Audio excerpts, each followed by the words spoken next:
What? Why would his siblings even do that? That's not how characters work. That's not how writing works. Welcome to another episode review. Today we are doing episode 4 of I Gotta Teach Skill in Another World. This show keeps doing fairly well. I have some gripes with some points in the episode, but overall, I'm not too harsh on it. It's doing fairly well. It's getting a passing score easily, mainly because of Yuuya's character and how he is growing, etc. If it wasn't for that, this would be much lower on the list of shows this season. We start off the episode with the whole princess portion in the Isekai world. She, as you know, has come to the world to basically propose to him, or come to his area of the woods to propose to him. She exclaims that it was love at first sight, because of course it was. She apparently is big into romance novels, so she knew that this must be how they do the love at first sight trope, so she just has to be part of that. But she understands that, Yuuya is hesitant, because it even says in the novels that the couples have problems to overcome, so she will let them start as friends before becoming romantical later on at some point. So, okay, princess, you have your issues, but I guess. So that is another waifu gotten, ka-ching. We do also get an interesting plot point or foreshadowing in this episode when we see that apparently some shadowy character hired assassins to try to kill Alexia, the princess, because of some slight that she had done to this guy in the past. Not quite sure what, but probably something to do with succession or the throne or the kingdom in some way or form, as he is called your highness, etc., meaning he is most likely some sort of successor to the throne, maybe a bit out in the royal family, but he has some sort of gripe. So, yeah, apparently he tried to assassinate her, didn't work. So that will probably be an ongoing plot point. We'll see where that goes moving forward, but okay, that can be a bit intriguing. We'll have to see where it goes. Yuuya also gets summoned to the capital to have an audience with the king, so he can congratulate and, well, thank Yuuya for saving his daughter. So we'll get that in a later episode. I did quite like the portion when he goes back to the real world and puts on the calendar, meet the king, May 5th. It's like, okay. That was just like a very small thing, but I thought that was just kind of fun. Kind of just entertaining. I really like that. So it's like that attention to detail was good. I liked it. I am getting a bit annoyed though, I have to say, with the insane continual swooning over Yuuya by literally every person possibly alive in both worlds. Well, I guess not so much in the other world, which is good. But in the real world, everyone is just absolutely enthralled by him, right? He's like a supermodel, Giga Chad, model, famous actor, who knows. But everyone loves him to death, right? Just by looking at him. He is the inception of Giga Chad. That can get a bit annoying. I'm already getting a bit like, okay, sure, it's fine, but let's try not to overdo that one, okay? Okay, show, thank you. I mean, I understand that it's somewhat part of his character to an extent that he is now super mega awesome hot, and we want the viewer to realize he is that, but we already know. We don't need to be reminded of that every episode. But, it's fine. It's fine. I'm not gonna complain too much about it. It's fine. It's fine. So he goes to school, as he has now been accepted, or he decided to go. So he has his first school day after his trial enrollment. And of course, he ends up saving a girl, because of course he does. We see him going in class for the first time again, and he feels a bit more confident now, not as hesitant, not as self-doubt-y with his inner monologue. So he is somewhat growing in terms of maybe accepting himself a bit more and more, and accepting his new reality, and accepting that, hey, maybe I'm not like a fat piece of trash anymore that people make fun of. Maybe I can be something better, something more.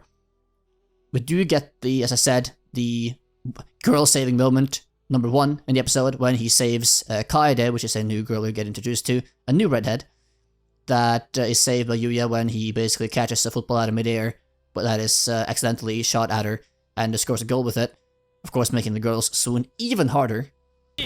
この僕の絶技を見られるんだからね。はっ！バカどこ蹴ってやがる。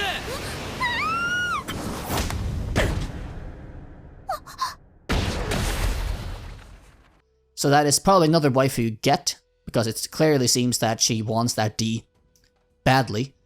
Same as Kaori does, as we do see later in the episode, in the changing room scene, where both of those girls apparently definitely want him. Definitely. So we have like, I guess we're up to 3 waifus now. We have the princess, and then we have these 2. I assume the harem will be complete by episode 6. At this rate, we should have about 6 or 7 waifus in the next 3 episodes. So that should be a good harem number. Should be good. My biggest issue with this episode, though, was the latter portion with this whole biker gang that comes to his school, because the siblings hired this biker gang to basically abduct Kaori, because she didn't let them into the school and let their dumb brother in instead, and because of their animosity towards their brother as well. That entire scene felt pretty contrived. I mean, sure, I guess these siblings have issues, clearly, but I don't know, it's just making this hiring biker gang to break into the school, which is, I suppose, highly illegal, and will have a lot of consequences, can possibly ruin their lives, at least in the short term. Is that really worth it? I mean, maybe the siblings were blinded so by hate that they didn't care about the consequences, I suppose. I suppose that's a rationale that's fair enough, but the biker gang, are they really so stupid that they would commit these crimes that they know would have a lot of consequences? I mean, everyone knows who they are. They even know by their jackets or whatever, right? But I guess they are just dumb brutes, so they don't really care about the consequences? Question mark? But yeah, that entire scene felt contrived, and it's felt that it only existed so that Yuuya could come and save Kaori from being abducted by this biker gang, and just sort of swoop in and save the princess moment. It didn't really seem like it served much other purpose than that, and of course also the secondary purpose of making the siblings repent and cry on the ground and be horribly apologetic about what they had done in the past, like, oh my god, I'm so sorry. That entire scene as well was extremely contrived, I felt like. So, at the very end of the episode, you know, the brother, little brother, gets choked out by this biker gang leader because he basically badmouths him and is like mad that things didn't go as they wanted it to go with abducting Kaori and such. So the biker gang leader starts to choke him, and for some reason, even though the police have arrested everyone, they're just like standing around, letting this biker gang leader choke out this teenage boy without doing anything. No emotion, they don't say anything. They just let him stand there for like 10-15 seconds, choking him to death, basically, without moving a muscle. I mean, are you the police? Hello? Aren't you supposed to do something? But of course, then Yuuya comes in and it says like, stop, move away, and just like throws him off with this mega giga chad strength. And then basically when the leader gets back up, we see Yuuya give him like a death stare, and he gets weak in the knees and falls to the ground. And that exact scene was kind of nice, kind of cool. But then we get the rest of the scene with the brother, where he's like, "But brother, why did you do such a thing? I mean, I've been so bad to you. I mean, you know." Okay, and then he starts crying, and the sister as well joins in and is so apologetic. "I'm so sorry we did this to you." Because Yuuya basically comes in and says like, "Yeah, I can't forgive you, but your family, so I had to intervene." Or "I can't forgive everything," is what he said. But it's like, dude, really? Who gives a shit if they're family? They're horrible people that have done nothing but torment you and be absolute trashes of human beings for the entirety of your life. You have no reason to intervene. It doesn't matter if they are technically, biologically related to you. Like, who cares? Let them fucking rot and die. But of course, Yuuya isn't that kind of character, so he has to come in and save the day. Well, it is what it is. It's his character, and it's what he would do in that situation, I suppose, but those are definitely plot points or character traits I really get vexed by, because it's so illogical, and you see it a lot of the time. I really don't like it. I really do not like that at all. But yeah, as I have said it before, the biggest positive about this show continues to be that Yuuya has, as a character, they're really giving him time to grow, and they're actually focusing on letting Yuuya grow as a character, where they showcase that, especially when he is contemplating or deciding in his mind that, okay, I have to go out and save Kaori, when he sees that he's being surrounded and is going to be abducted. he decides that, yeah, okay, I'm going to save her. But then he stops because he looks down at his legs and sees that they're shaking. And realizes that, okay, even though, I am physically much stronger now, and I've faced off against monsters and demons, this is nothing in comparison. My heart and my mind is still weak. I'm not strong enough to overcome this. But then, of course, he slaps himself in the face and gathers up the courage to still intervene. But those sort of moments are the highlights of this show, I would say, because it really shows that they're taking care to develop Yuuya slowly but surely from being a complete sort of loser character with no confidence, no nothing. Those slowly gaining confidence, slowly gaining resolve, slowly gaining courage, slowly building himself up to be more than he was before. And even though he has the perfect physique, the perfect looks, the perfect everything, outwardly now, he still has all these self-doubts and issues internally that he is struggling with and will take a long time to actually figure out.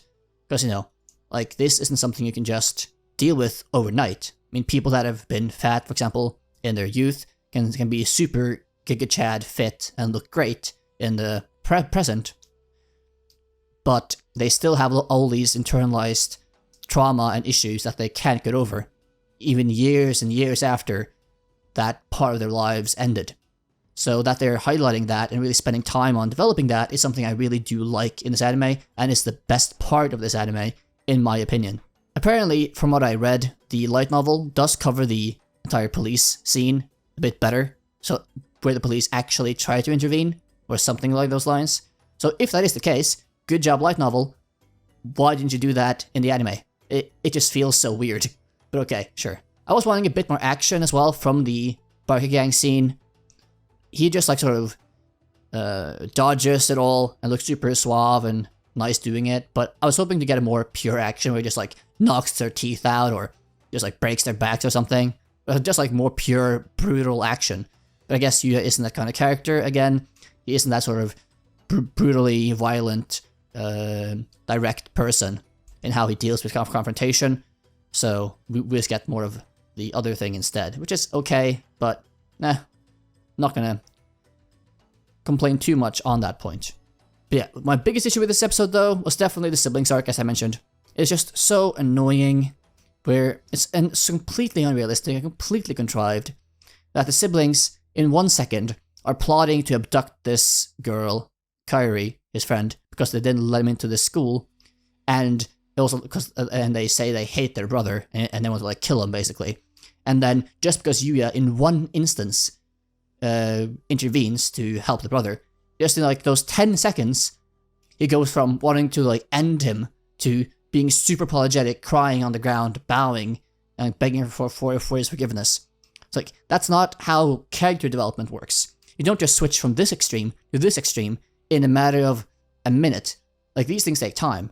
何ってめちゃくちゃにしてスッキリするために決まってるじゃないですか。僕たちを見下したエリート様にバカ兄貴なんかを王政学園に入れた張本人、そんな人に復讐ができるんですから、こんな楽しいことはないですよ。 A few moments later. ご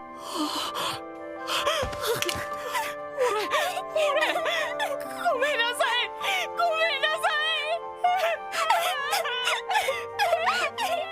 What they could have done, and in my opinion what they should have done, is that they should have had the... Let's say, again, Yuuya comes in, he intervenes, he saves the brother from being choked out. Then maybe could have gotten some looks from the brother, not really saying anything, but maybe looking at him, sort of showing some emotion that he's thankful, and you can maybe see in his eyes to an extent that he might have had the wrong impression of him, and then slightly, very slightly, slowly start the arc of redemption for the siblings, that they can now maybe start to turn their wretched nature around to start warming to his brother and becoming better human beings as a whole. But instead, they went this complete 180, instant change. Which is, yeah, I get it, it's tropey and stuff like that, but that is so weak writing, when the writing of Yuuya as a character is leagues above in quality. It's just sad that they're not extending that quality of writing to other areas. I guess that's just a problem with the light novel itself. and not the adaptation, but maybe it is, I'm not sure. Tell me below in either case. Anyway though, I have babbled on for way too long in this video. Hope you enjoyed it. If you did, leave a like, leave a comment, subscribe, hit the notification bell. I read and respond to every single comment, so I appreciate every single ounce of support you choose to give me. With that being said, I will see you all in the next episode review. Keep watching anime.